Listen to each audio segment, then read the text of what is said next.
The speed demon has me choked. I'm a nut job who still doesn't think quitting is my savior. I took my own personal rock bottom. Suicide didn't work. Doing harm to myself didn't work. Until June 12th, 2005, I chose life. The fact that I am reading this letter a year later means I'm alive. My name is Kim and I'm a recovering crystal meth addict.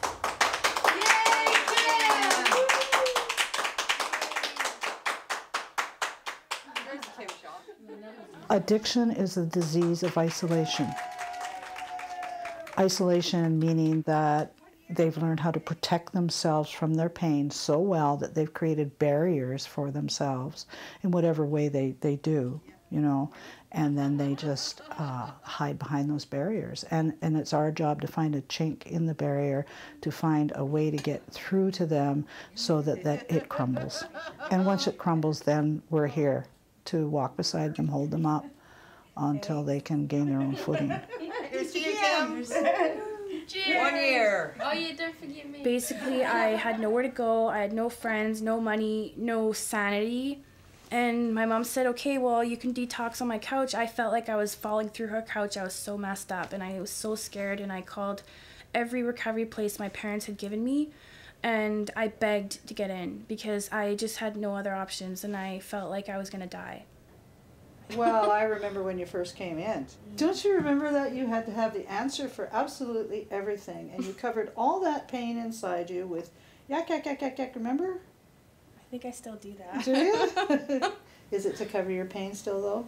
I noticed when I got mad or sad or anything like that that I felt like I needed to use drugs to numb myself so that I didn't feel anything.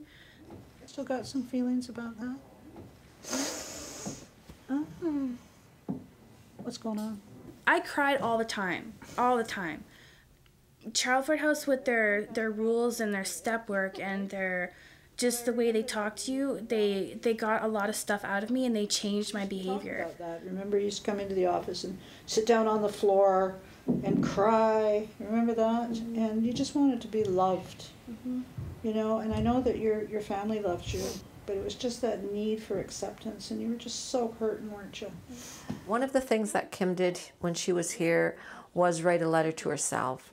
And the purpose of that letter to herself is to come back when she's a year clean and sober and read that. And in that letter is basically what got her here, the desperation and the pain, and what she hopes to gain when she leaves Charleford House. You can come back after you've been a year clean and read the letters to the group yourself, or I'll read the letters. And these letters... Now the other part of that group is a group I do from time to time also, and it's very intense because I read the letters. They don't get to come back and do that. I read the letters, and either the women have relapsed and gotten lost again, nobody knows where they are, or they've died and we've gone to their funerals. The worst part of it is that some of them don't make it back, and I get to read the letters, and some of them are dead. And I crumple the letters up and I throw them on the floor saying, you know, well, she's dead.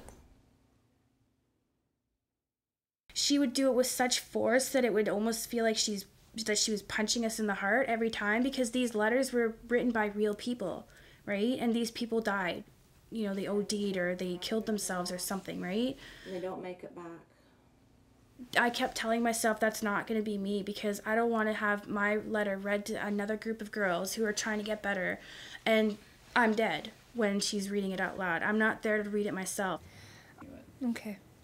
Being here while Kim read her letter made me think about my own recovery. In the recovery house, I was able to deal with a lot of my guilt, right? Because there was so much guilt afterwards, and the guilt just kept piling up, and it was just easier to get high because I didn't want to think about the things that I had done wrong, the people that I had hurt, you know, like stealing cars, for example.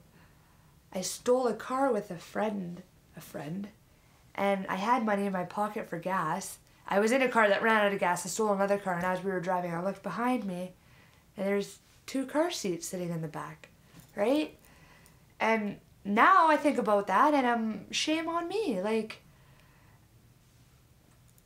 somebody woke up and had a really bad day probably, right? But I just did what I had to do, and that's the life and times of a drug addict. I believe that every addict does have a Maine and Hastings in their head, a Skid Row, the rock bottom. It was the most scariest thing that I've ever had to that I did, you know, like to walk downtown and seeing people flail out and just, you know, like I thought that I had seen it pretty bad in the ghetto, right? But it's nothing like downtown. It scares me to think that I could have made it down there because I'm not invincible, and that very possibly could have been my last stop until death. My recovery to me now is so precious. To walk down the recovery path, it just, so many miracles happen every day that, you know, blows my mind, and it would be things that I'd miss if I was using still. I'm gonna be an addict for the rest of my life, but I'm gonna be a recovering addict. There's something different, right? And you know, I've always wanted a tattoo, and I got a tattoo about a month ago that says Serenity on it, and I got my clean date engraved on my body for the rest of my life. Yeah, no, I've got some cream here for you and stuff too, so I don't know what you used to heal that other one. I just use Vaseline on it. I've had constant reminders, and I have everyday triggers, so every day that I feel like I want to go out and use, I can just remember what I have tattooed on me. It helps me get through the day. Helps me get through the week if I need it, and I know that it will also help other people who maybe see it, that I am in recovery, I am a drug addict in recovery, and you know what, you don't always have to feel like crap for being one, because people do survive and people do get through it, and there's always positive things with every negative as long as you work hard and have faith in yourself to do that. That's what it means to me. Other words I want are courage, pain, surrender, all representing recovery for me as well, and then getting them all circled around my back, and then eventually get something in the middle that's big. I don't remember a lot of things that I did, and I know I said a lot of things, and I know I acted out, but that's the dope.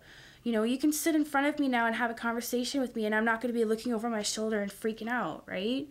I mean, if you want me to, I can, but I'm not going to do it, right? It's not going to be drug-induced, right?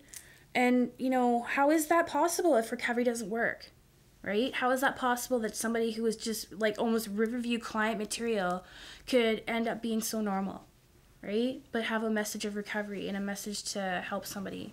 Oh, that part's so tender.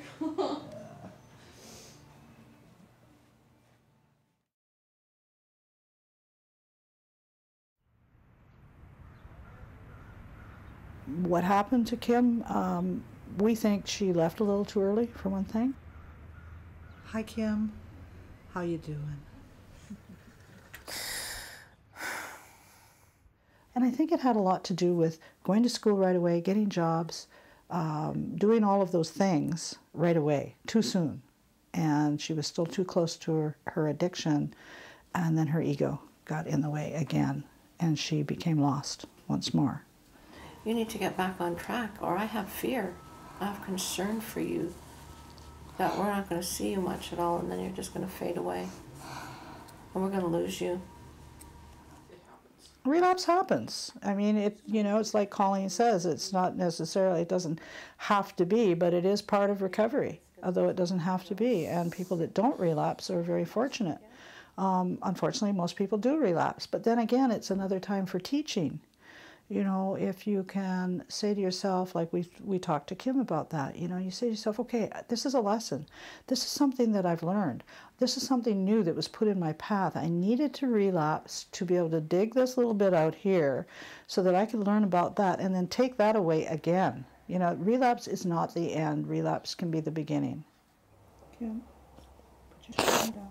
Come on, put your hand down. It's okay to cry. Life is a series of surrenders for all of us. You know, we do really well and then we don't do well. So we got to pick ourselves up, surrender to that, and go on again. It's really difficult for addicts to do that because of the shame and the guilt and all of those feelings, all of those barriers and those walls that they've built. You know, it's a little different for people who, what we call normies. Normies tend to be able to do that a lot easier. People who become addicted don't.